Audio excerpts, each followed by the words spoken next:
ओम श्री साईनाथाय नमः। साथियों, कैसे हैं आप सब? आशा करती हूँ आप बहुत स्वस्थ होंगे, मस्त होंगे और बाबा के नाम जाप में व्यस्त होंगे।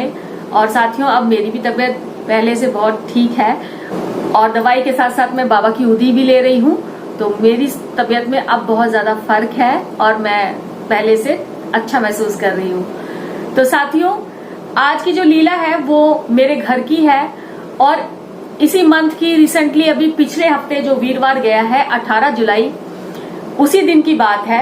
मैं जो आपको बाबा की ये लीला सुनाने वाली हूँ, इससे यही साबित होता है कि जहाँ पर बाबा खुद विराजमान होते हैं और जिस घर में बाबा की ज्योत जला करती है, उस घर में कभी भी कोई अनहोनी नहीं हो सकती, कभी हमारा बुरा नहीं हो सकता।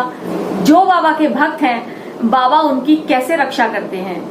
तो साथियों, हुआ यूं कि 18 जुलाई और दिन वीरवार था बाबा का।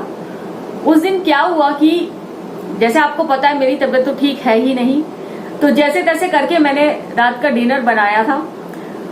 खाना बनाते बनाते अचानक से क्या हुआ कि हमारी जो गैस है वो सिलेंडर हमारा खत्म हो गया।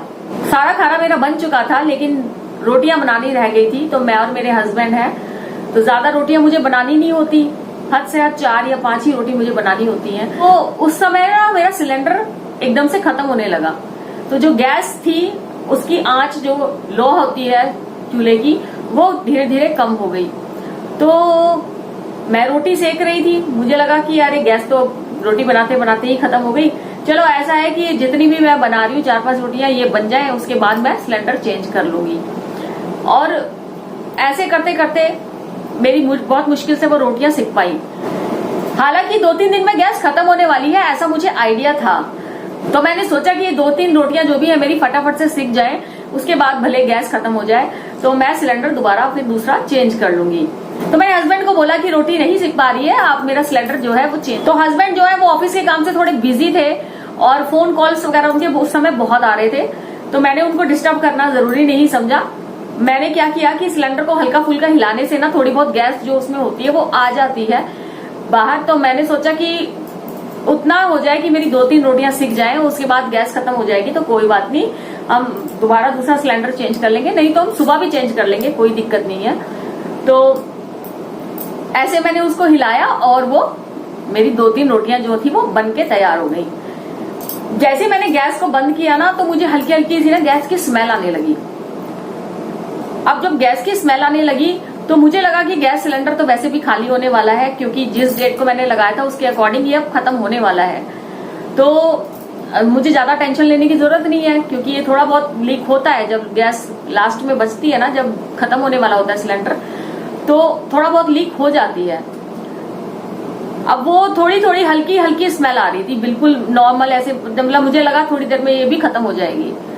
हम लोगों ने डिनर किया, बाबा की शेष आरती करी, बाबा को सुलाया और तब तक वो गैस धीरे धीरे करके ना थोड़ी थोड़ी करके बढ़ती चली गई। उसकी जो स्मेल थी वो बढ़ती चली गई, बढ़ती चली गई।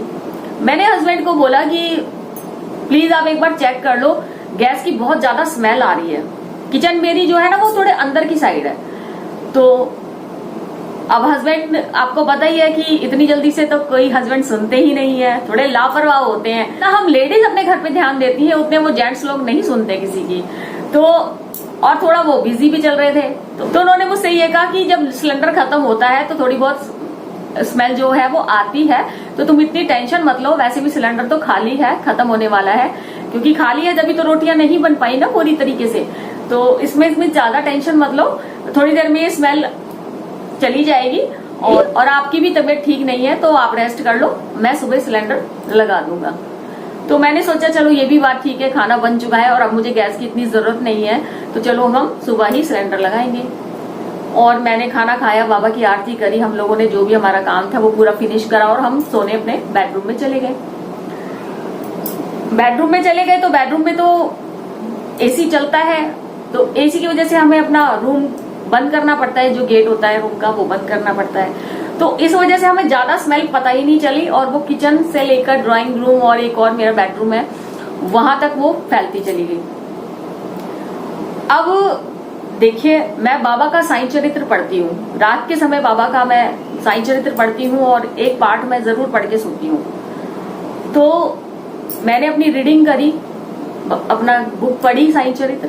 वैसे तो मैं बाबा का जो साईं चरित्र है वो पढ़ने के बाद साफ सुथरी जगह अपना बाबा के मंदिर में रखती हूँ, लेकिन उस दिन क्या हुआ कि मेरी तबीयत ठीक नहीं थी, तो मुझे लगा कि अब उठ के मुझे वहां तक जाना पड़ेगा, तो क्यों ना मैं बाबा का साईं चरित्र अपने सिराने ही रख लेती हूँ, क्योंकि मेरी तबीयत भी ठीक नहीं है। तो बाबा अगर आस पास रहेंगे तो मुझे नींद भी अच्छे से आ जाएगी। तो यही सोचकर मैंने बाबा को अपने सिराने रख लिया, लेकिन मेरा मन नहीं माना। मेरे हस्बैंड कहने लगे कि बेड पे से ना ऐसा करो, बाबा को आप मंदिर में रख के आओ। तो मैंने सोचा चलो ये भी बात ठीक है, मैं अपनी नींद के लिए बाबा के साईं चरित्र को ऐसे सिराने रख के सोऊंगी। बाबा तो मेरे हर पल, मेरे एक सुरक्षा घेरा बाबा का मेरे चारों तरफ रहता ही है। तो चलो मैं अपना साईं चरित्र मंदिर में रख के आती हूँ। बाबा की शेष आरती के बाद मैं साईं चरित्र पढ़ती हूँ। तो पढ़ते पढ़ते मुझे 11-12 जो भी, मैं जितना भी चाहूँ रीड करती हूँ। 12 बजे तक मैंने वो पढ़ा। 12:30 बजे मेरा मन किया कि चलो मैं बाबा के मंदिर में ही रख देती हूँ। मेरा मन नहीं माना। तो मैं जैसे ही कमरे का, मैंने अपने रूम का दरवाजा खोला, इतनी ज्यादा स्मेल आ रही थी कि पूरा घर गैस का चैम्बर टाइप का बन गया पूरा। इतनी ज्यादा स्मेल। मैंने हस्बैंड को बोला कि देखो अगर सिलेंडर खत्म हो जाता तो इतनी स्मेल कैसे आती है। मैंने को बोला कि आप आके जरा चेक करो कि अगर गैस खत्म हो जाती तो लास्ट में, अब वैसे तो ये खत्म ही है क्योंकि रोटियां मेरी बन नहीं पाई हैं, लेकिन उसके बाद भी इतनी ज्यादा स्मेल क्यों आ रही है। तो मेरे हस्बैंड ने मेरे कहने से जाकर किचन में चेक किया, तो उन्होंने कहा चलो बहुत ज्यादा ही स्मेल आ रही है, तो एक काम करते हैं, रेगुलेटर बंद कर देते हैं, या तो सिलेंडर चेंज कर देते हैं या फिर हम इसको बंद कर देते हैं, इसको निकाल देते हैं। तो जैसे ही उन्होंने रेगुलेटर का नॉब बंद किया, इतनी तेज उसमें से आवाज आई और गैस बिल्कुल एकदम से निकलने लगी, उसमें से रेगुलेटर में से ही निकलने लगी। अब हम डर गए और उन्होंने फटाफट फिर से वैसे ही कर दिया जैसे वो था।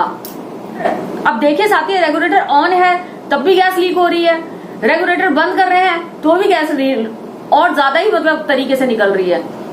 हम लोग घबरा गए। 12:30-1 बजे का समय था रात के। अब ऐसे में किसकी मदद लें, काफी माइंड मेरा डिस्टर्ब हो गया और मैंने सारे स्विच वगैरह जो थे वो बंद किए और खिड़की दरवाजे जो थे वो पूरी तरह से खोल दिए। और मैं घबरा गई कि अब इस समय तो जो मतलब गैस एजेंसी से बुलाया जा सकता है किसी को, तो वो भी नहीं आ सकते, और अड़ोस पड़ोस में भी देखो किसी से कोई हेल्प नहीं ले सकते क्योंकि टाइम ज्यादा है, सब लोग सो चुके हैं। अब मैं तो इतना घबरा गई थी, मैंने बाबा के हाथ जोड़े कि बाबा ये क्या हो गया, बंद कर रहे हैं तो दिक्कत, ऑन कर रहे हैं तो दिक्कत, तो साईं नाथ अब हमें इस मुसीबत से बचाइए। तो मैंने सडनली अपने भाई को फोन किया। उसी समय मेरे माइंड में आया कि मैं क्यों ना अपने भाई की मदद लूं। मेरे भाई जो है मेरे घर के पास ही रहते हैं, मेरी मम्मी वगैरह मेरे घर के 10 मिनट की दूरी पर ही रहते हैं। तो मैंने उनको फोन किया रात के 1 बजे। मैंने कहा भाई ऐसे ऐसे प्रॉब्लम हो रही है और आप आओ, देखो मेरी कुछ भी समझ में नहीं आ रहा है। तो मेरे भाई मेरे घर आ गए। मेरा जो फ्लोर है वो 4th फ्लोर है। तो जैसे वो नीचे से ऊपर आए ना, तो उन्होंने मुझसे कहा दीदी आप, ये गैस की जो स्मेल है ना वो 1st फ्लोर तक जा रही है, बहुत ज्यादा गैस हो रखी है घर में, पूरा भरी पड़ी हुई है, तो आप खिड़की दरवाजे खोलो। मैंने बोला भाई मैंने खोले हुए हैं सारे दरवाजे और स्विच वगैरह भी मैंने सब बंद करे हुए हैं, आप आओ और प्लीज मेरी मदद करो, मुझे हेल्प करो, मुझे तो बहुत टेंशन हो रही है। अब जब वो आए ना, तो जैसे ही मैं आते हैं तो सामने ही मेरा मंदिर पड़ जाता है, मेरे घर के सामने, बिल्कुल जो मेरा मेन डोर है उसके सामने ही बाबा बैठे हुए हैं। तो उन्होंने मुझे एक बात से बिल्कुल तसल्ली दी कि जब बाबा तेरे घर में बैठे हुए हैं तो तुझे टेंशन लेने की बिल्कुल भी जरूरत नहीं है। और बाबा की जो जोत है वो मेरे घर में रात के 1-1:15 बजे भी साथियों जल रही थी, क्योंकि बाबा का जो मैं दिया जलाती हूँ ना वो सुबह से लेके शाम तक मेरा जलता ही रहता है, और बाबा की जब तक इच्छा होती है वो जलता है। कई बार तो वो अगले दिन तक, सुबह मैं उठती हूँ 4, 4:30, 5 बजे तक भी जलता ही रहता है। तो उस दिन भी बाबा की जोत जो है वो मेरे घर में जल रही थी। तो जैसे ही मेरे भाई ने बोला कि बाबा तेरे घर में खुद विराजमान है, तेरे को तो कोई टेंशन लेने की जरूरत नहीं है, लेकिन अच्छा हुआ आपने कोई मैच बॉक्स वगैरह नहीं जलाई, या हो सकता था बहुत बड़ा हादसा हो जाता, मैं आज जो वीडियो बना रही हूँ आपके सामने ही ना होती, मेरा तो पूरा घर ही जल जाता और हम लोग तो पता नहीं बच ही नहीं पाते। लेकिन अब सोचिए साथियों, जहां पर एक माचिस की तिल्ली हम नहीं जला सकते थे क्योंकि गैस का पूरा चैम्बर बन गया था मेरा घर, ऐसा कोई कोना नहीं था जहां गैस नहीं पहुंच रही थी, और इवन वो तो 1st फ्लोर तक भी उसकी स्मेल जा रही थी। तो ऐसे में बाबा की जोत जली रहनी मेरे घर के अंदर, वो भी तो अग्नि है ना। तो कैसे इतना बड़ा हादसा बाबा ने टाला मेरे जीवन का। बाबा की कृपा का कितना मैं धन्यवाद करूं। बाबा ने, मैं कहती हूं इसका यही एक अर्थ है कि जहां बाबा खुद विराजमान होते हैं, जहां बाबा की ज्योत जला करती है, उसका कोई भी बाल बाकर नहीं कर सकता। जाको राके साइया मार सके ना कोई। तो साईं का नाम बरसों पहले आ चुका है और बाबा आज भी उसको निभा रहे हैं। मेरे घर में कोई भी हादसा हो सकता था, कुछ भी हो सकता था, लेकिन बाबा की ज्योत जल रही थी। बाबा साक्षात वहां विराजमान थे, हमें कोई भी मुसीबत नहीं आई। बाबा की ज्योत ने हमारी रक्षा करी, बाबा ने हमारी रक्षा करी। बाबा की उदी जो मैं अपने घर में पूरा छिड़क कर सोती हूँ रात में, उसने हमारी रक्षा करी। तो बाबा की लीला का मैं कितना गुणगान करूं। आप क्या कहेंगे इस लीला को, क्या कहेंगे बाबा की इस कृपा को, कि साईं अपने भक्तों का कितना ख्याल रखते हैं। और बाबा, मुझे तो यही फील होता है कि बाबा मेरे साक्षात मेरे घर के अंदर है। मैं अकेला कभी फील नहीं करती हूँ। हस्बैंड ड्यूटी जाते हैं तो मैं पूरा दिन घर में अकेली रहती हूँ, लेकिन मुझे कभी भी फील नहीं होता कि मैं अकेली हूँ, क्योंकि मैं अपने बाबा से बात करती रहती हूँ। तो बाबा साक्षात मेरे घर में विराजमान है, इसका सबूत बाबा ने दिया। नहीं तो मेरे साथ कुछ भी हो सकता था, मेरे हस्बैंड के साथ कुछ भी हो सकता था। और बहुत ही भयानक वो रात थी, मैं सच कह रही हूँ, क्योंकि मैंने उसको झेला है, मैंने उसको फील किया है, तो मैं बता सकती हूँ कि कुछ भी हो सकता था। और बाबा की जो साक्षात फिर भी मेरे घर में जल रही है, तो देखिए अग्नि तो मेरे घर में है ही ना, लेकिन हुआ कुछ भी नहीं। और ना ही कभी मुझे पता है जीवन में बाबा मुझे कभी कुछ होने देंगे। तकलीफ आई, तबीयत खराब हुई, बहुत दिमाग खराब हुआ, बहुत ज्यादा मैं मेंटली डिस्टर्ब हुई कि मुझे क्या हुआ, क्योंकि मैं तो बहुत ज्यादा अपना ख्याल रखती हूँ। उसके बाद भी अगर कोई प्रॉब्लम होती है तो सोचना पड़ता है। लेकिन बाबा की उदी रोज सेवन करने से, दवाई भी मैं ले रही हूँ, लेकिन दवाई पर मुझे इतना बिल्कुल भी विश्वास नहीं है। मैं इसलिए ले रही हूँ क्योंकि घर वाले सब पीछे पड़े हैं कि आप ट्रीटमेंट कराओ, ये कराओ, वो कराओ, वरना मुझे मेरे बाबा की उदी पे पूरा भरोसा है। डॉक्टर के डॉक्टर है मेरे बाबा। तो बाबा ने मुझे आशीर्वाद दिया है, जीवन दान दिया है, तो मुझे कुछ हो ही नहीं सकता। और बाबा की कृपा कैसे जाहिर करें भाई, बाबा के तारीफ में कुछ वर्ड भी तो हो हमारे पास। बस हम किसी तरह से उसको फील करके आप तक पहुंचा सकते हैं कि जहाँ साईं होते हैं, जहाँ बाबा की ज्योत जला करती है, जहाँ बाबा की दिन रात पूजा हुआ करती है, वहां कभी कोई अनहोनी नहीं हो सकती। और दूसरा, बाबा ने खुद कहा है कि कोई भी तस्वीर हो, कोई मूर्ति हो, या छोटा सा भी कोई अगर कैलेंडर है बाबा जिसमें फोटो है बाबा की, उसको देखना भी साक्षात बाबा को देखने के समान है। तो जैसे अब ये साईं बैठे हैं ना मेरे सामने, ये कोई फोटो नहीं है, साक्षात साईं ही बैठे हैं, इसीलिए मैं इनके दर्शन करती रहती हूँ। तो साथियों, बाबा पे विश्वास रखिए, बाबा कभी भी आपका कुछ बुरा नहीं होने देंगे। जैसे बाबा ने मेरी लाज रखी है, ऐसे आप सबकी भी लाज रखेंगे, आप सबके भी साथ बाबा हमेशा रहेंगे। तो बस मन था कि ये जो लीला है बाबा की आप तक पहुंचाऊं, आपको पता चले कि जहाँ साईं होते हैं वहाँ कोई भी गलत कार्य नहीं हो सकता।